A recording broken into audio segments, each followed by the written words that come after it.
Okay, guys, this is my predictions for the UFC 120, Bisbee versus Akiyama.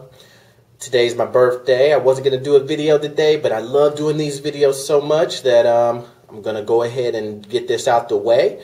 So I'm going to do this different this time. I'm just going to go from the main event all the way down. So let's first start off with Michael Bisbee versus Akiyama. As we go, as you guys might know, I'm not a big fan of Bisbee. Neither am I a fan of Akiyama. Luckily, this fight is free in the States. You know, Bisbee, with them having, UFC having plans to go in Europe, and, then UFC plan to go into Asia. This is kind of like the future of the UFC, I should say. Who's going to really step up, the UK, Asia. And, it's an interesting fight.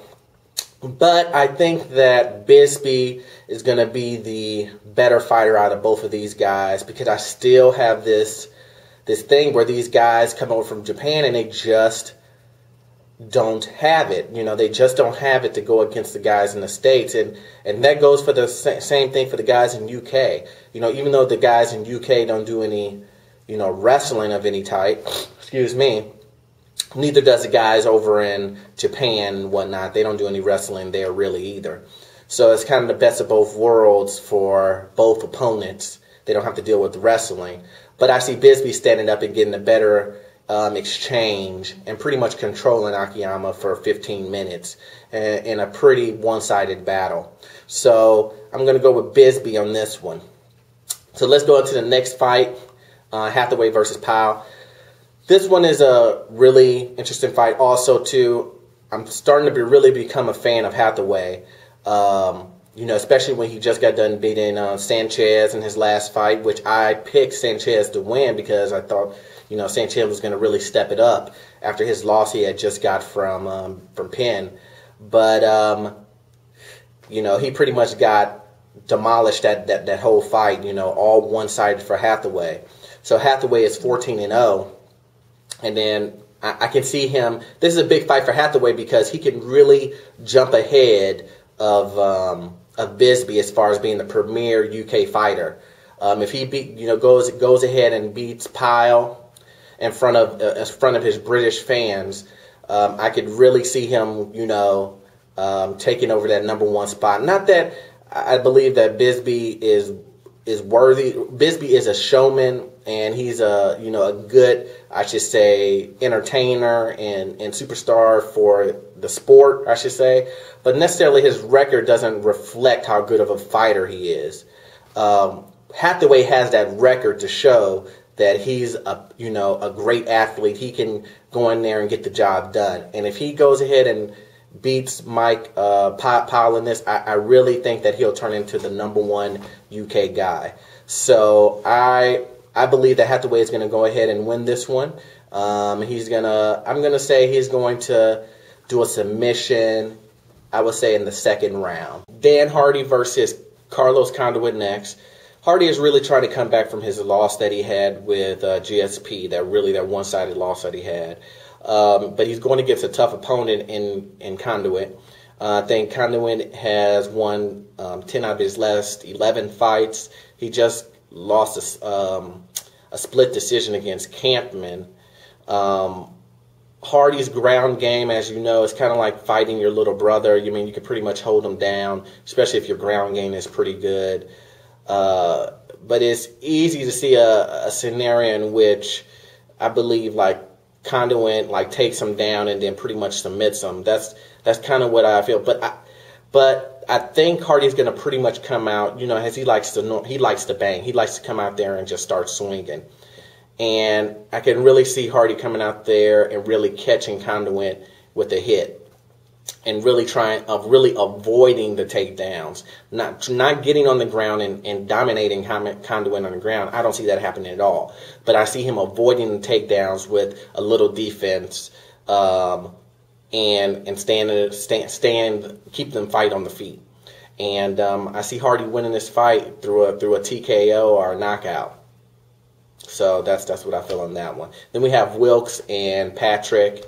Wilkes, is a former turf winner. And, you know, I don't know. I mean, the UFC loves to, you know, push these guys off, especially in UK.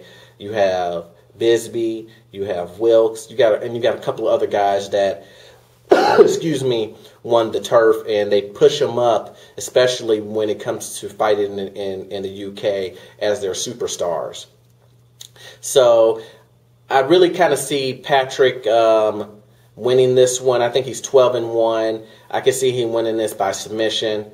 And, you know, sorry, Wilkes, but I see Patrick winning this one by submission. Then we have Congo versus Brown.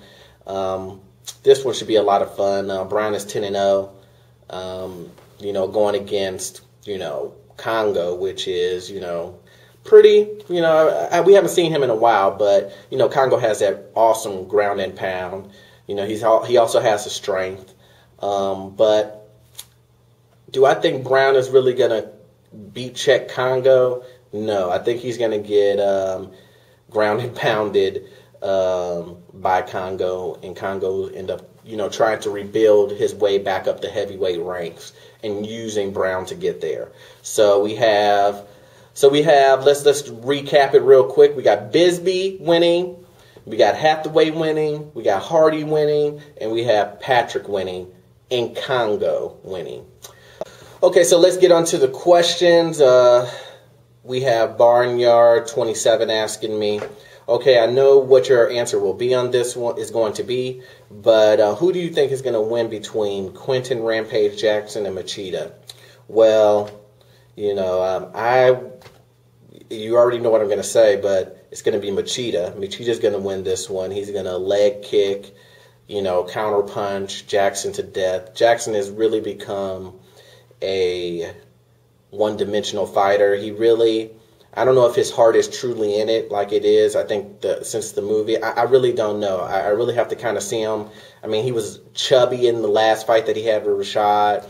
I think he's just going to always try to go for the knockout, and we've seen Machida go against these guys who hit harder than him, and Machida uses his technique to win, you know, and on top of that, Jackson doesn't check leg kicks, so Machida's going to win this one undoubtedly, unless he gets caught, but I doubt that. But Machida's going to win. Super Matt Lopez says, who is your least favorite fighter? Well, my least favorite fighter is Matt Hughes.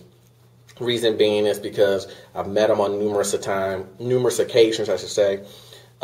His gym is literally probably 15 minutes away from where I live. And I've, you know, the hit squad and whatnot. And every time I meet him, even in his gym when I've met him, he's been kind of condescending and, you know, not really, you know, happy for the fans that really come up to him. And kind of like you're a nuisance to him.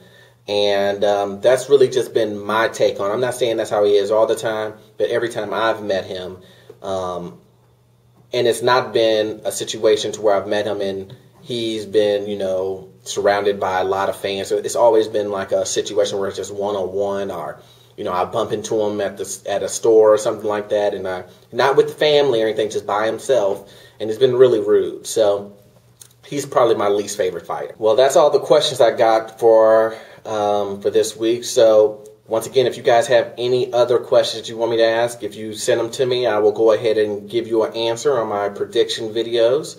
So please send over your questions and I'll answer them. If you like this video, please subscribe, comment, and rate. And I'll see you guys next time on the review of UFC 120.